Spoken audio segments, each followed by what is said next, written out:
నమస్తే అండి, నేను doctor Ashwini, infertility specialist, Rajahmundry branch 49 అండి. సో ట్యూబర్క్యులోసిస్ అనేది ఫిమేల్ రిప్రొడక్టివ్ సిస్టమ్ మీద ట్యూబ్స్లో మ్యాక్సిమం అది ఎక్కువ డ్యామేజ్ చేస్తుంది అనమాట. అవి ఫెలోపియన్ ట్యూబ్స్ ఎక్కడైతే ఫలదీకరణ అనేది జరిగేది, ఎగ్ అండ్ స్పర్మ్ కలిసే చోట ఎక్కడ అంటే మనకి ఫెలోపియన్ ట్యూబ్స్, దాన్ని ఎక్కువ డ్యామేజ్ చేస్తుంది. వన్స్ ఇన్ఫెక్షన్ అనేది ఫిమేల్ రిప్రొడక్టివ్ సిస్టమ్కి వస్తే మ్యాక్సిమం 80 to 100% ఇన్సిడెన్స్ ఎక్కడ ఉంటుందంటే మనకి ఫెలోపియన్ ట్యూబ్స్ మీద. నెక్స్ట్ మెయిన్ అకరెన్స్ ఎక్కడ ఉంటుందంటే మనకి ఎండోమెట్రియం అంట, అదే గర్భసంచి పొర. ఎక్కడైతే బిడ్డ ఏర్పడిన పిండం అనేది ఎక్కడ 9 నెలలు గ్రో అయ్యేది ఏంటంటే ఎండోమెట్రియం. సో దాన్ని ఇన్ఫెక్ట్ చేస్తే అది 30 to 60%. నెక్స్ట్ మోస్ట్ కామన్ ఏంటంటే పెరిటోనియం, తర్వాత సర్విక్స్.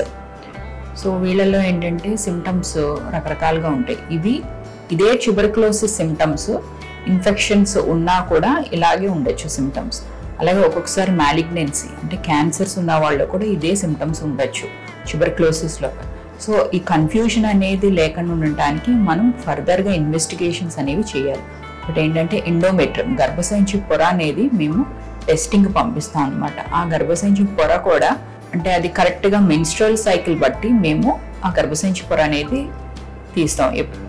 ఆడవాళ్ళకి మెన్సెస్ వచ్చే ముందు ఆ లోపల ఉన్న గర్భసంచి పొరని మేము చిన్న పిప్పల్ బయాప్సీ దాంతో తీసి మేము టెస్టింగ్ పంపిస్తాం. దాని ఒక 2 బాటిల్స్లో హిస్టోపాథాలజీ కోసం ఫార్మలిన్ వాడతాం, ఇంకొక బాటిల్లో నార్మల్ సెలైన్ వేసి దానికి కల్చర్ చేసి ఆ ఆర్గానిజం అనేది ఎలా ఉందో ఫైండ్ అవుట్ చేస్తాం అనమాట. సో మన హిస్టోపాథాలజీ ఎగ్జామినేషన్ అనేది మనం వన్స్ ప్యాథాలజిస్ట్కి పంపుతాం.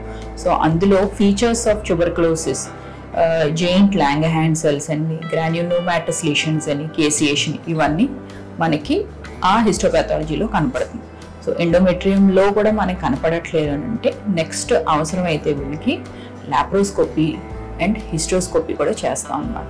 సో ఒక్కొక్కసారి మేము పేషెంట్స్ ఇలాగా వేగ్ సిమ్టమ్స్తో వచ్చినప్పుడు ఇన్ఫర్టిలిటీ కోసం ట్రీట్మెంట్ ఇచ్చినా కూడా వీళ్ళు రెస్పాండ్ అవ్వట్లేదు అని అంటే నెక్స్ట్ మేము వీళ్ళకి option of laparoscopy and hysteroscopy చెప్తాం. ఇదేంటంటే మైనర్ ప్రొసీజర్.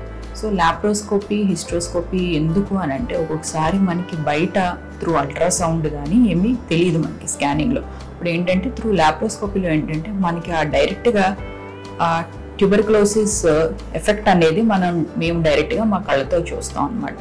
సో సడన్గా మాకు కూడా ఒక్కొక్కసారి ఎక్స్పీరియన్స్ అవుతూ ఉంటాం. సో ట్యూబర్కిల్స్ లాగా మొత్తం అబ్డామిన్ అంతా స్ప్రెడ్ అయి ఉంటుంది. సో ఇలాంటి వాళ్ళని అంటే it is a definitive diagnosis of TB TB of abdomen. So ఇమీడియట్గా ఆ ప్రొసీజర్ అక్కడ స్టాప్ చేసి వన్ ఆఫ్ ది ట్యూబర్కిల్ మేము తీసుకుని వెంటనే అది టెస్టింగ్ పంపిస్తాం అనమాట. టెస్టింగ్ పంపించి ఆ రిపోర్ట్ వచ్చే వరకు వెయిట్ చేసి వన్స్ అది మాకు ట్యూబర్క్యులోసిస్ అని కన్ఫర్మ్ అవ్వగానే మేము వాళ్ళకి ట్రీట్మెంట్ ఇస్తాం. Anti tubercular treatment for 6 months. So చాలామంది ఏంటంటే ట్రీట్మెంట్ తోటి లోపలైతే ఏమేమి ఉన్నాయో యాక్టివ్ లీషన్స్ అన్నీ కరిగిపోయి so they will have normal abdomen. So ఒక్కొక్కసారి ఏంటంటే వీళ్ళు త్వరగా రారు. సో త్వరగా రాకపోతే ఏంటంటే ఆల్రెడీ బాడీలో డ్యామేజ్ అయిపోయి ఉంటుంది. ఇంతలా డ్యామేజ్ అయిపోయిందంటే వాళ్ళు ఎన్నో సంవత్సరాల నుంచి దీంతో బాధపడిన వాళ్ళే. దీన్నే క్రానిక్ ట్యూబర్క్యులోసిస్ అంటాం. అంటే ఎక్కువ సంవత్సరాల నుంచి వీళ్ళు బాధపడుతున్నారు కానీ హాస్పిటల్కి వెళ్ళరు, సరైన చోట సరైన స్పెషలిస్ట్ దగ్గరికి వెళ్ళలేకపోవటం వల్ల వీళ్ళు డయాగ్నోసిస్ మిస్ అయిపోతూ ఉంటారు. సో వీళ్ళు ఏంటంటే అలాంటి స్టేజ్లో కూడా as a doctors, as N infertility specialist మేము డీల్ చేస్తూ ఉంటాం అన్నమాట. సో వీళ్ళని లాప్రోస్కోపీలో చూస్తే అంటే పెద్ద పెద్ద ట్యూబ్స్ వచ్చేసరికి బాగా వాపు వచ్చి ఆ వాపు దాన్ని మనం ఇంగ్లీష్లో ఏమంటామంటే సైంటిఫిక్ టర్మ్ వచ్చి హైడ్రోసాల్పింగ్స్ అనమాట. ట్యూబ్స్ బాగా వాపు వచ్చినట్టుగా హైడ్రోసాల్పింగ్స్ ఓవరీకి అతుక్కుపోయి ఉండి, సో ట్యూబ్స్కి ఓవరీకి మధ్య అతుకులు ఉండటం, ఈ ట్యూబ్స్ ఓవరీస్తో పాటు యూట్రస్కి కూడా అతుకులు ఉండటం, ఈ ట్యూబ్స్ ఓవరీస్ యూట్రస్లో కాకుండానే కింద పేగులకు కూడా అతుకులు ఉంటాయి అన్నమాట. ఇంతలా కూడా అది స్ప్రెడ్ అయిపోయి డ్యామేజ్ చేసేస్తూ ఉంటుంది. ఇలాంటి టైంలో ఏంటంటే మేము వాళ్ళు మ్యాక్సిమం పెథాలజీ ఎక్కడుందో దాన్ని రిమూవ్ చేసేసి ఎంతవరకు రిమూవ్ చేయాలో అంతవరకు మ్యాక్సిమం రిమూవ్ చేసి మేము బయటకు వచ్చేస్తాం, ఓవరీస్ని ప్రిజర్వ్ చేసి. సో అలాంటి అంతలా డ్యామేజ్ అయిపోతే ట్యూబ్స్ డెఫినెట్గా దాన్ని రిమూవ్ చేయాల్సి ఉంటుంది. సో బయటకు వచ్చేసిన తర్వాత సర్జరీ చేసిన తర్వాత వాళ్ళకి ఏటీటీ కోర్స్ ఇచ్చి నెక్స్ట్ వాళ్ళకి ఆప్షన్ ఏంటంటే ఐవీఎఫ్, ఇన్ విట్రో ఫర్టిలైజేషన్ అనమాట. సో వన్స్ ట్యూబ్స్ అనేవి డ్యామేజ్ అయితే there is no chance of going for natural pregnancy. So వాళ్ళకి ఏంటంటే మేము ఐవీఎఫ్ అడ్వైస్ ఇస్తాం. సో ఐవీఎఫ్ అంటే మేము మళ్ళీ బయట నుంచి హార్మోన్స్ ఇచ్చి ఎగ్స్ గ్రో అవ్వటానికి సో ఆల్మోస్ట్ ఒక 10 days ఇస్తాము.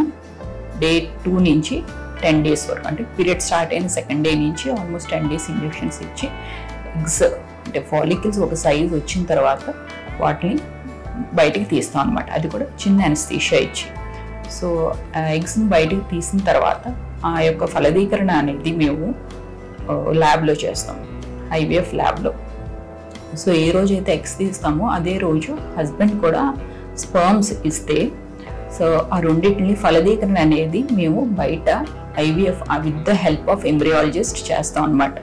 ఇప్పుడు ఫామ్ అయిన ఎంబ్రియోస్ని మళ్ళీ మేము తిరిగి ఫిమేల్ యొక్క గర్భసంచిలో పెడతాం. ఇది బ్రీఫ్గా అబౌట్ ఐవీఎఫ్. సో మేజర్గా అసలు ఐవీఎఫ్ మనకి మెయిన్ ఎవరి కోసం అంటే ఇలా ట్యూబ్స్ డ్యామేజ్ అయిన వాళ్ళ కోసం అనమాట. సో ఇంత డిలే అవ్వకుండా మనం ఎర్లీగానే పేషెంట్స్ అనేవాళ్ళు మా దగ్గరికి రావటం వల్ల ఏంటంటే కొంతవరకు ఎర్లీగానే ట్రీట్మెంట్ స్టార్ట్ చేసి వాళ్ళకి డిజీజ్ని ప్రోగ్రెస్ అవ్వకుండా చేస్తాం. సో ఇది డిఫరెంట్ స్టేజెస్ బట్టి మనకి ట్రీట్మెంట్ అనేది మారుతుంది. So patient as early as possible ఒక బెటర్ క్లినిషియన్ దగ్గరికి who has knowledge on ultrasound, who has knowledge on female reproductive system, అలాగే ఒక లాప్రోస్కోపీ, హిస్ట్రోస్కోపీ, అలాగే ఇన్ఫర్టిలిటీ మీద ఆల్రెడీ ఐవీఎఫ్ మీద ఫుల్లీ ట్రైన్డ్ వాళ్ళ దగ్గరికి వెళ్తే ఏంటంటే మీకు ట్రీట్మెంట్ అనేది ఏ స్టేజ్లో అయితే మేము చేస్తే మీకు త్వరగా రెస్పాండ్ అయ్యే ఛాన్సెస్ త్వరగా ఉంటుందన్నమాట. Thank you so much.